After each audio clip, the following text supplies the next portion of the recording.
আসসালামু আলাইকুম। সবাইকে স্বাগত জানাচ্ছি বিডি ভিউজে। আপনাদের সাথে আছি আমি ফাহাদিয়া মিতো। ৭ অক্টোবরের পরে হামাস ইসরায়েলকে ভয়াবহতম পাতাল যুদ্ধের দিকে টেনে নিয়ে গেছে। এতদিনে সবারই বোঝা হয়ে গেছে হামাসের পাতাল অবকাঠামো কতটা নজিরবিহীন। পাতাল যুদ্ধে এতগুলো মাস টিকে থেকে ইসরায়েলের বিজয়কে কঠিন করে তুলেছে হামাস। এই বিলম্বের জন্য ওদিকে সারা বিশ্বে অকল্পনীয় কূটনৈতিক আর রাজনৈতিক চাপ সইতে হচ্ছে ইসরায়েলকে। বিশ্লেষকরা বলছেন, শুধু যুদ্ধ চালিয়ে যাওয়া নয়, বরং দীর্ঘমেয়াদে টিকে থাকার জন্য পাতাল অবকাঠামোকে কৌশলগত হাতিয়ার করে তুলেছে হামাস। হামাসের এই যুদ্ধ কৌশল ভবিষ্যৎ স্থলযুদ্ধের ধারণাকে দারুণভাবে বদলে দেবে বলে মন্তব্য করেছেন তারা। ফরেন অ্যাফেয়ার্সের বিশ্লেষণের ভিত্তিতে বিস্তারিত থাকছে হায়দার সাইফের প্রতিবেদনে।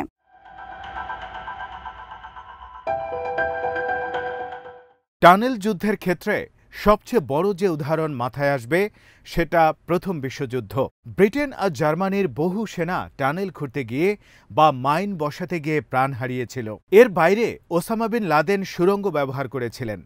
মালিতে সুড়ঙ্গ থেকে হামলা চালিয়েছে আল কায়দা। ইরাক সিরিয়াতে হামলায় টানেল ব্যবহার করেছে আইসিস। কিন্তু কারোর টানেলই বিবেচনায় হামাসের কাছাকাছিও আসবে না। হামাসের টানেলগুলো এতটা অগ্রসর, সেগুলো বিভিন্ন দেশের সরকারি পাতাল অবকাঠামোর কথা মনে করিয়ে দেয়।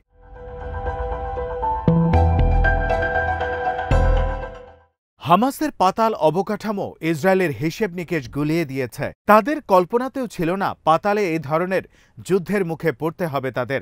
হামাসের টানেল যেগুলো ইসরায়েলের মধ্যে ঢুকেছে সেগুলোর দিকে মনোযোগ দেওয়ার চেষ্টা করেছে তারা। গাজা যুদ্ধের পর এ ধরনের অভিনব যুদ্ধের জন্য নতুন যুদ্ধনীতি ও কৌশলের জন্ম হবে। হামাসের টানেলের উপর বিশ্বের আরও বহু সামরিক বাহিনী নজর রেখেছে। হামাসের টিকে থাকার পেছনে সেগুলো কতটা কার্যকর সেটাও তারা পর্যবেক্ষণ করছে।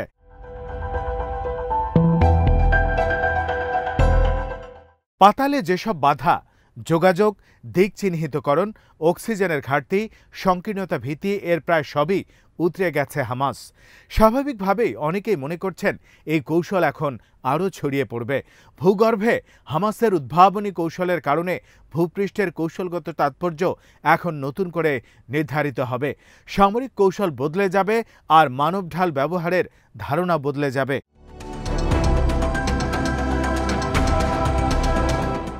পাতালে দীর্ঘ সময় টিকে থাকা চারটিখানি বিষয় নয়। ২০২২ সালে মারিউপোলে রাশিয়ার অভিযানের সময় ইউক্রেনের সেনারা আজovস্টল স্টিল প্ল্যান্টের নিচে আশ্রয় নিয়েছিল। তাদের খাবার পানি দ্রুত ফুরিয়ে গিয়েছিল। অতি দরকারি স্যানিটারি আর মেডিকেল সরঞ্জামও তাদের ছিল না। ইন্টারনেট সংযোগ বা যোগাযোগ সংকটের বিষয়গুলো তো আছেই। হামাসের এগুলোর কোনো সমস্যাই হয়নি।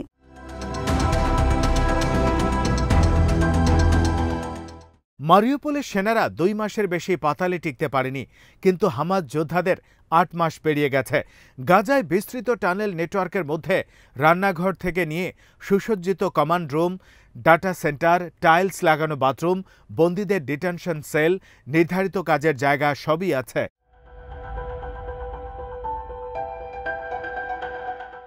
হামাস দেখিয়েছে বহু বছরের প্রশিক্ষণ আর সতর্ক পরিকল্পনা থাকলে পাতালের সব বাধাই উতরানো যায়। হামাসের টানেলে ঘুমানোর কক্ষ, বৈঠকের ঘর, অন্যান্য অবকাঠামো, বাতাস চলাচলের ব্যবস্থা, বিদ্যুৎ লাইন, টয়লেট, ওয়াশরুম পুরনো হলেও কার্যকর যোগাযোগ ব্যবস্থা সবই আছে।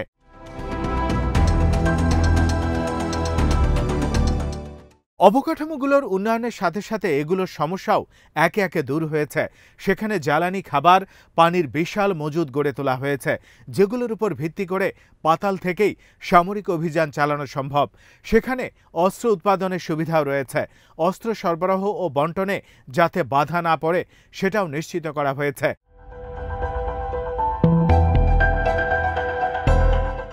অন্যান্য জায়গায় টানেলের মানুষদেরকে মাঝে মাঝে রসদের জন্য, মুক্ত বাতাস ও যোগাযোগের জন্য বাইরে আসতে হয়, কিন্তু হামাস নেতাদেরকে বাইরে প্রায় দেখাই যায়নি। এপ্রিলে একবার শোনা গিয়েছিল গাজার হামাস প্রধান ইয়াহিয়া সিনওয়ার টানেলের বাইরে যোদ্ধাদের সাথে সাক্ষাৎ করতে গিয়েছিলেন, কিন্তু সেটাও ছিল স্বল্প সময়ের জন্য।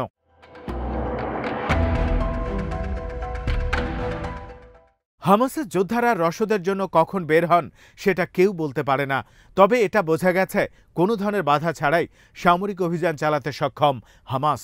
মাঝে মাঝে ইসরায়েলের হামলায় তাদের যোগাযোগ ব্যাহত হলেও পাতালের ঘাঁটি থেকে ঠিকই চেইন অব কমান্ড চালু রেখেছে তারা।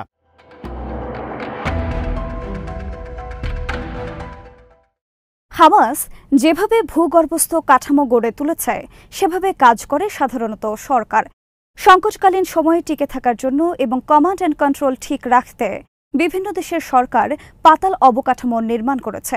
এ ধরনের গভীর মাটির নিচের কাঠামোগুলোতে রাষ্ট্রের নেতাদের থাকার ব্যবস্থা রয়েছে, অস্ত্র উৎপাদন কাঠামো রয়েছে, যাতে জরুরি পরিস্থিতিতে চেইন অফ কমান্ড ঠিক রাখা যায়।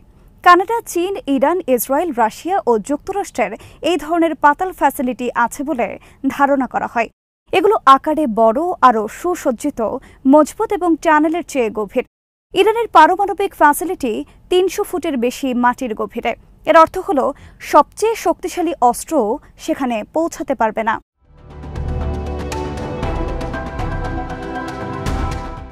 গেরিলা গোষ্ঠীগুলো টানেল ব্যবহার করে মূলত নজরদারি থেকে বাঁচতে এবং গোপনে অভিযান চালাতে। কিন্তু গাজায় এ পর্যন্ত যেসব টানেলের খোঁজ পেয়েছে ইসরায়েল, সেগুলোর আকার, গভীরতা ও নির্মাণ কৌশলের দিক থেকে ইরান বা উত্তর কোরিয়ার পাতাল কাঠামোর মতো। শুরুর দিকে হামাস যেসব টানেল নির্মাণ করেছিল সেই তুলনায় তাদের প্রকৌশল বিদ্যার অনেকটাই উন্নতি হয়েছে। এই টানেলগুলো সহজে ধসবে না, এগুলো যথেষ্ট আলোকিত এবং অনেক বেশি বাসযোগ্য।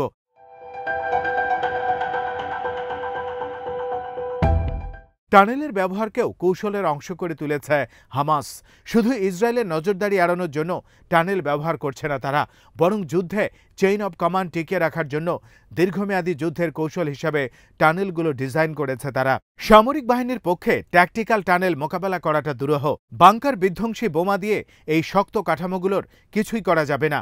হামাসের কৌশল দেখে বোঝা যায় যুদ্ধ করার চেয়ে টিকে থাকার দিকে তাদের মনোযোগ বেশি।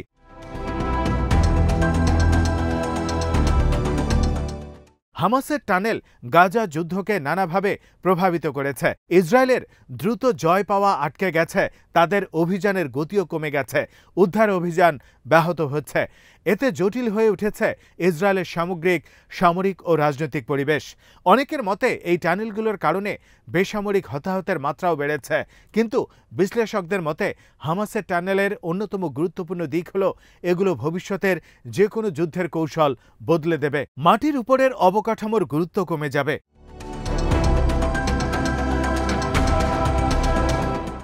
পাতাল যুদ্ধের অর্থ হল প্রতিপক্ষ অদৃশ্য হয়ে আছে।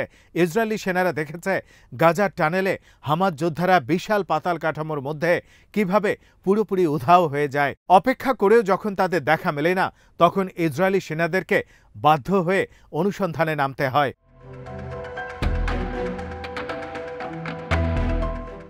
হামাস যোদ্ধারা কখনোই যে সামনে আসে না তা নয়। ইসরায়েলি সেনাদের ওপর তারা ট্যাঙ্ক বিধ্বংসী মিসাইল দিয়ে হামলা করেছে, অন্যভাবেও আক্রমণ করেছে।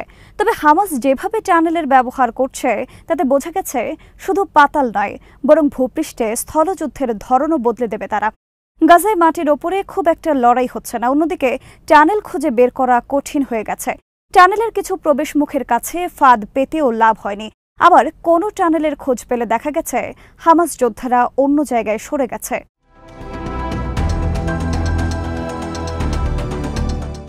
পাতাল যুদ্ধ যদি গাজার মাটির উপরে যুদ্ধকে বদলে দেয়, তাহলে সেটা অন্য জায়গাতেও ঘটবে। প্রতিপক্ষ পাতাল কাঠামোকে ট্যাকটিক্যাল কৌশল হিসেবে ব্যবহার করলে কিভাবে তাদের মোকাবেলা করা হবে, সামরিক বাহিনীকে সেটা ভাবতে হবে। এরপরও যুদ্ধে ভূপৃষ্ঠের গুরুত্ব ন্যূনতম হলেও পুরোপুরি চলে যাবে না। পাতাল অবকাঠামোতে প্রবেশ ও নিয়ন্ত্রণের জন্য হলেও উপর কাঠামোর ব্যবহার হবে। কিন্তু এই সব কিছুর অর্থ হল পাতাল যুদ্ধকে এখন স্থলযুদ্ধের অংশ মনে করা যাবে না, বরং এটাকে একটা অন্য শ্রেণীর যুদ্ধ হিসেবে বিবেচনা করতে হবে।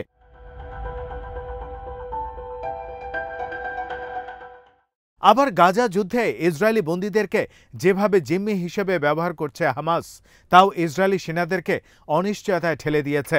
হামাস ৭ই অক্টোবরের অভিযানে যেসব ইসরায়েলিদেরকে বন্দী করে তাদের অনেকেই এখনও হামাসের হাতে আটক রয়েছে। তাদেরকে পাতাল অবকাঠামোর মধ্যেই রাখা হয়েছে।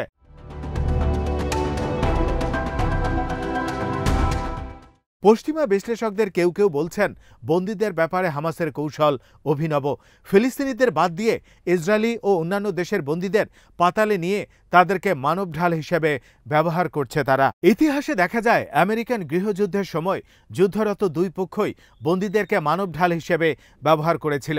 আবার দ্বিতীয় বিশ্বযুদ্ধের সময় জার্মানরা ব্রিটিশ বন্দীদেরকে ঢাল হিসেবে ব্যবহার করেছিল।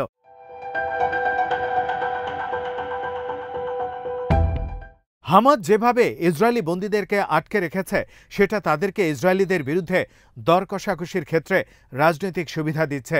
আবার ইসরায়েলে আটক ফিলিস্তিনি বন্দীদের মুক্তির জন্য বিনিময় হিসাবে ইসরায়েলি বন্দীদের ব্যবহার করছে তারা।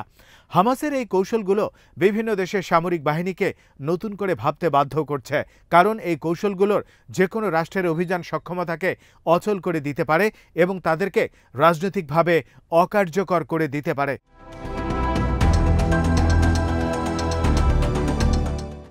আজ এখানেই শেষ করছে। সবাই ভালো থাকুন, সুস্থ থাকুন আর দেখতে থাকুন বিডিভিউজ। চ্যানেলটি ভালো লাগলে সাবস্ক্রাইব করুন, সংযুক্ত থাকুন আমাদের ফেসবুক পেজে। আল্লাহ হাফেজ।